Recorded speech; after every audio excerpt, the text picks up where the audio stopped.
Seja muito bem-vindo ao XenuCast, o podcast do Xenu Oliveira Santiago. Eu sou a Yara Mello e esse é o nosso primeiro videocast. Então, se você está escutando esse podcast, saiba que você também pode assisti-los nas nossas redes sociais. E para me acompanhar nesse dia, eu estou com uma convidada muito especial, Daiane Araújo.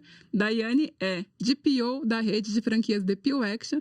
Daiane, muito obrigada por ter aceito o nosso convite. Se apresenta para o pessoal, por favor. Primeiramente, obrigada, Yara, pelo convite.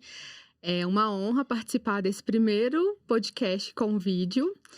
E estou aí na DPO Action há quase 4 anos, agora na função de DPO. Sempre trabalhei na parte de contratos e agora vamos seguir com esse novo desafio que nós estamos preparados, inclusive, pela Xenu.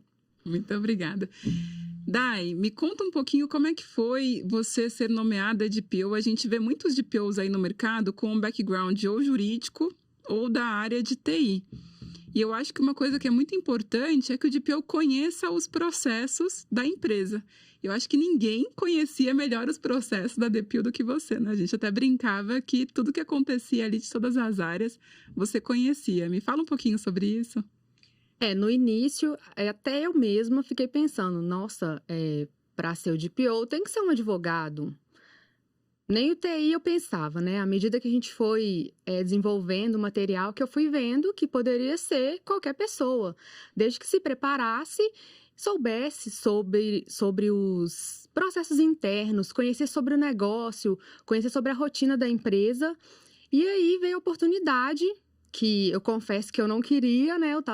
Não me sentia preparada, na verdade. E aos poucos que a gente foi desenvolvendo todo o material, que eu fui entendendo a respeito da LGPD, eu vi que eu realmente estava preparada, fora que eu realmente me preparei, né? Fiz cursos na área, tive todo o suporte da assessoria. Nós tivemos 2 assessorias nesse período, né? A Xenu foi a que pegou mais a parte de implementação e que me deu todo o suporte. E aí, realmente eu vi que eu nasci para isso. Ai, que ótimo. E eu acho que foi muito legal esse processo de vocês, porque não foi assim, pegaram e nomearam ela e largaram ali. Toma que o problema é teu, né?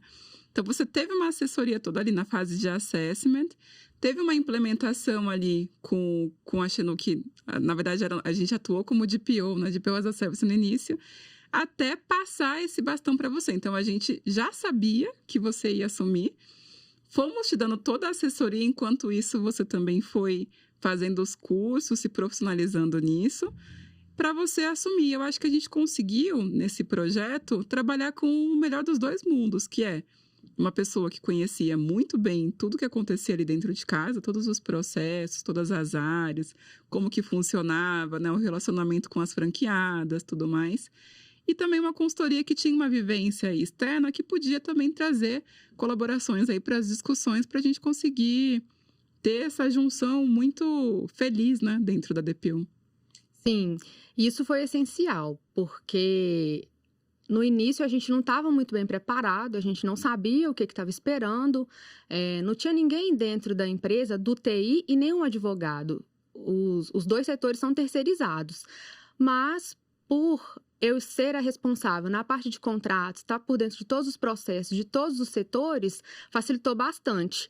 À medida que a gente foi fazendo os mapeamentos, conversando com todos os setores, aí foi um boom que a gente conseguiu tocar em conjunto com vocês, né? Que aí a gente realmente viu, sabia passar para vocês, sabia passar o que precisava ser feito, porque uma pessoa externa não consegue enxergar a rotina, o dia a dia da empresa, né? Não, com certeza. E uma coisa que eu acho muito legal da DPO, pelo menos quando a gente vai ali no escritório, que a gente conversa com as áreas, a gente vê uma união muito grande entre vocês. Então, não tem aquela coisa meio melindrada de, não fala isso para o marketing, não fala isso para o RH. Vocês realmente se ajudam muito, até brincam entre vocês, tá? Então, é uma interação muito legal. Me fala um pouquinho sobre a importância dessa interação para um projeto tão grandioso quanto a adequação à LGPD dentro da empresa. Sim, todos os setores ali dentro são muito importantes, porque nós somos uma franqueadora e atrás de nós temos mais de 90 lojas. Então, todos os setores precisam estar muito bem conectados, a gente precisa ter uma sintonia bem legal, o clima lá dentro é bem gostoso, todo mundo que visita o escritório sente. e a gente sempre tenta conciliar as agendas. A gente sabe que tem as prioridades, que tem tudo, mas com jeitinho ali a gente foi conseguindo fazer todo mundo entrar no mesmo nível, todo mundo entender um pouco. Foi uma mudança de cultura dentro da empresa. Isso eu acho que é um ponto que realmente a LGPD fez, porque é uma mudança de cultura.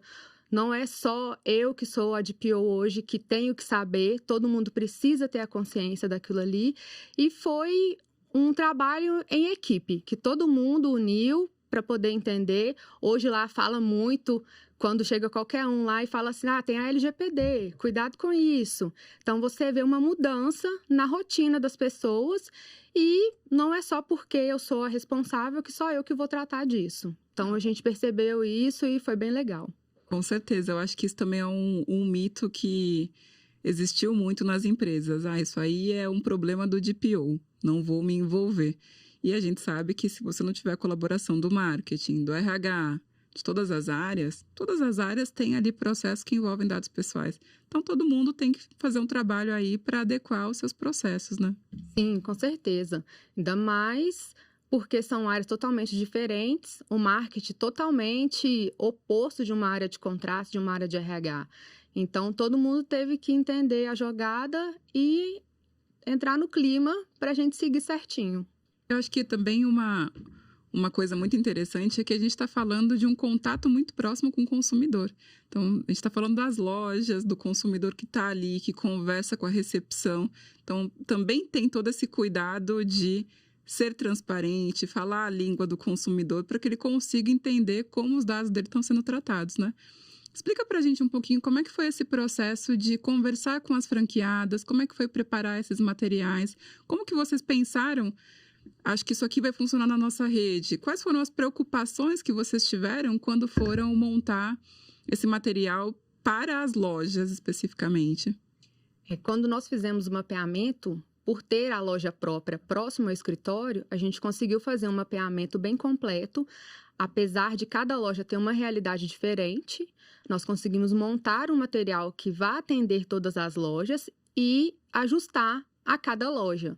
Porque hoje aqui nós temos uma estrutura totalmente de suporte da franqueadora, mas nós temos lojas em outros estados que a gente não consegue estar tão presente. Fisicamente, né? Porque tem a nossa consultoria que dá todo o suporte. E quando a gente resolveu montar o material, a gente pensou nas franqueadas, que são os franqueados donos de loja, e nos colaboradores. Nós precisávamos atingir 2 públicos, além do escritório, que no total foram 3. Nós preparamos o curso para o escritório, preparamos a live para os franqueados, para explicar, preparamos curso para os colaboradores, numa linguagem mais simples, mais didática, para eles conseguirem entender que eles não precisam saber de cor a lei. Eles precisam entender um pouco do tema, saber o que fazer quando for abordado por algum cliente e sempre ter o nosso suporte ali para quando precisar, tiver alguma dúvida. Então, nós tivemos todo esse cuidado para ver o que adequa mais, tentar abordar o mesmo conteúdo para todas as lojas, e aí a gente conseguiu montar um material bem bacana de suporte. Muito legal. Dai, me conta um pouquinho, na tua visão, o que você acha que são os principais desafios de trabalhar adequando uma estrutura tão grande, né? Você falou aí mais de 90 lojas, também tem algumas lojas, inclusive fora do Brasil, né? Então, lojas em tudo quanto é estado, todos os tipos de pessoas que vocês têm que interagir. Quais são as dificuldades aí, desafios que você enfrenta no dia a dia? Então, o que eu vejo e que talvez se no início de todo o projeto eu soubesse o que eu já sei hoje, né, da rotina, eu teria pegado mais pesado na conscientização de todo mundo. Porque quando você vai falar de uma lei, ninguém quer saber. Porque eles falam, não sou advogado para saber de lei. A gente escutava isso muito no escritório. Não, isso não é comigo, sou do marketing. E aí, quando a gente foi passar isso para as lojas, também foi uma preocupação nossa.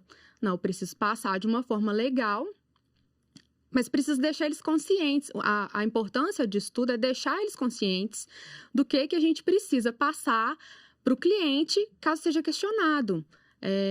precisam ter a ciência de que a lei existe, precisa ter a ciência de que mudaram algumas regras, de que a gente não precisa ficar pedindo dados sem necessidade. Então, hoje eu falo que se eu pudesse, no início eu teria focado em conscientizar todo mundo. Gente, vamos fazer um treinamento, uma pegada assim, vamos ficar falando. Eu teria falado muito mais vezes, olha, a LGPD tá aí e tal, é isso, é aquilo. Porque quando você chama para fazer algum mapeamento, para fazer alguma reunião do tema, as pessoas ficam muito tensas.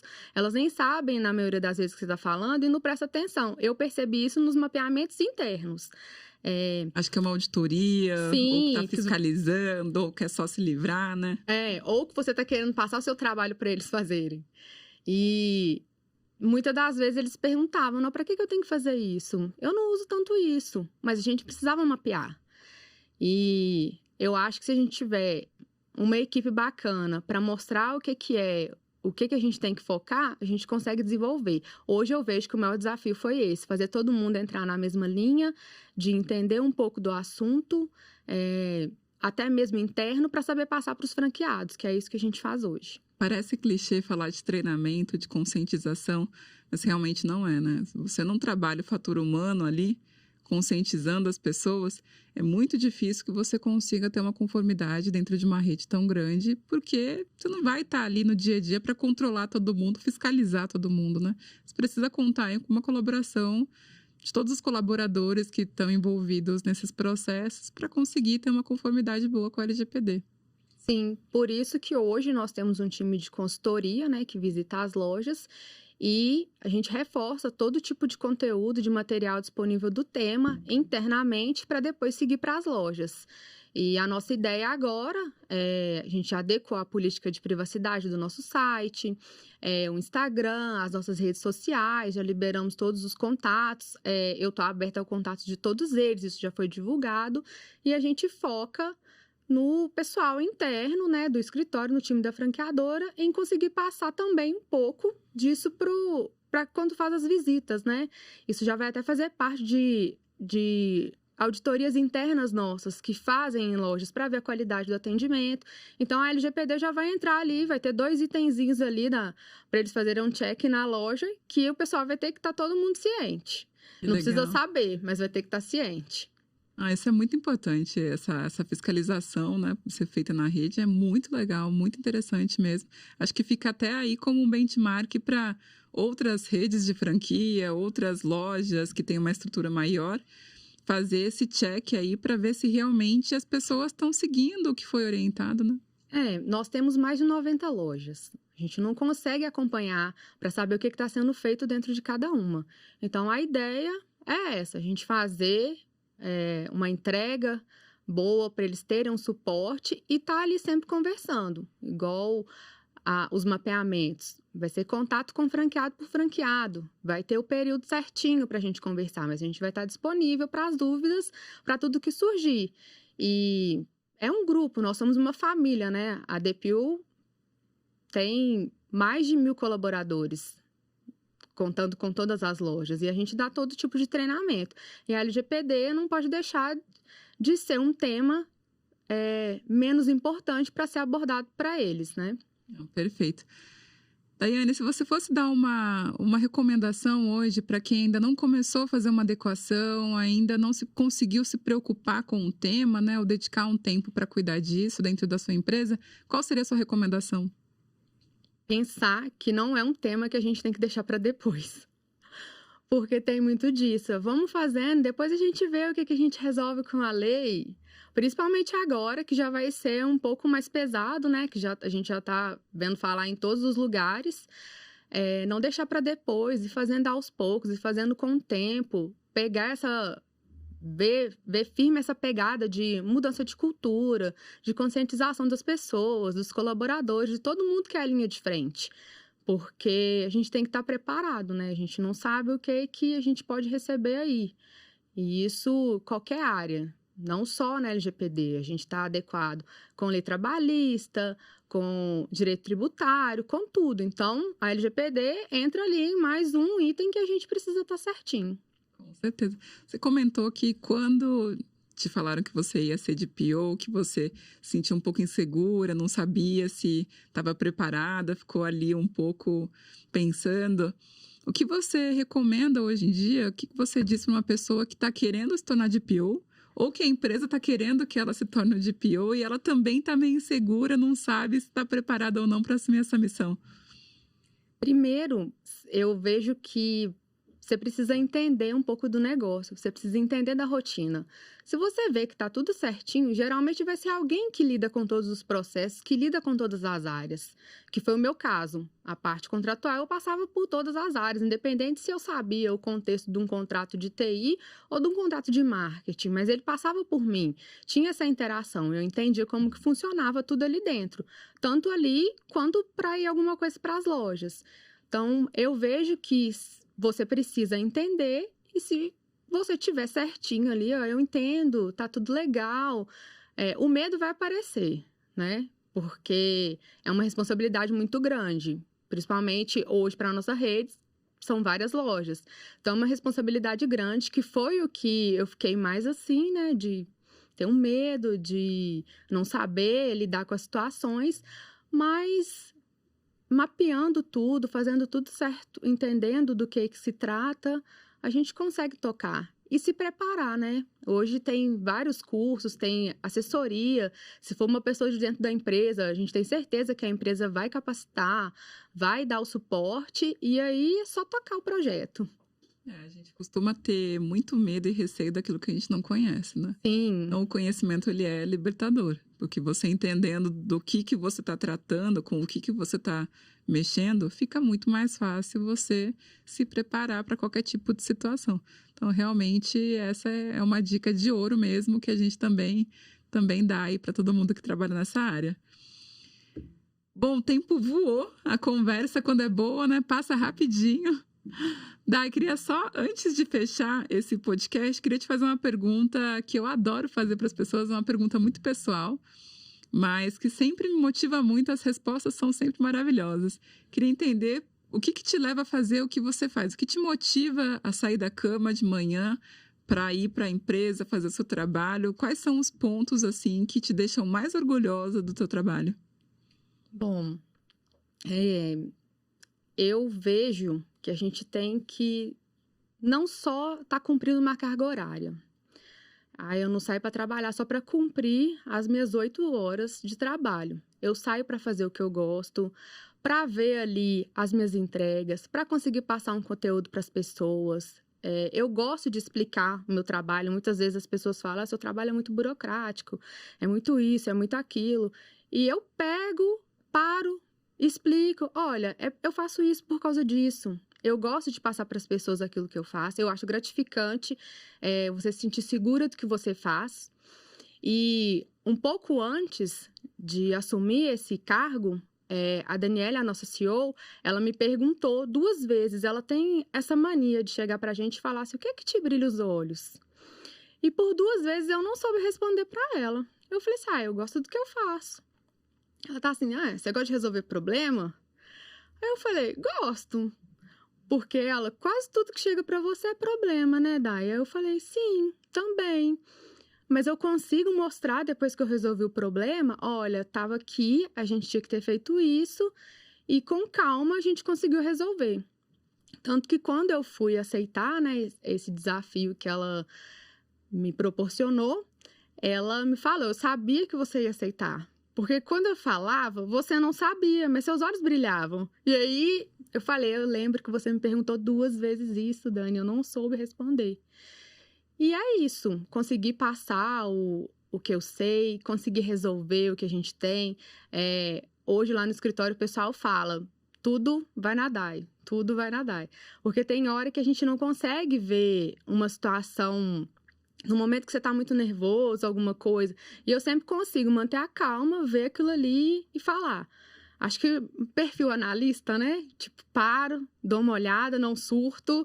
Apesar de que por dentro eu fico meio trêmula, e fico assim, não, pera, vamos ver o que tá acontecendo. E eu acho que é isso. Me motiva, eu consegui passar tranquilidade, eu consegui ensinar as pessoas. E é isso. Muito bom.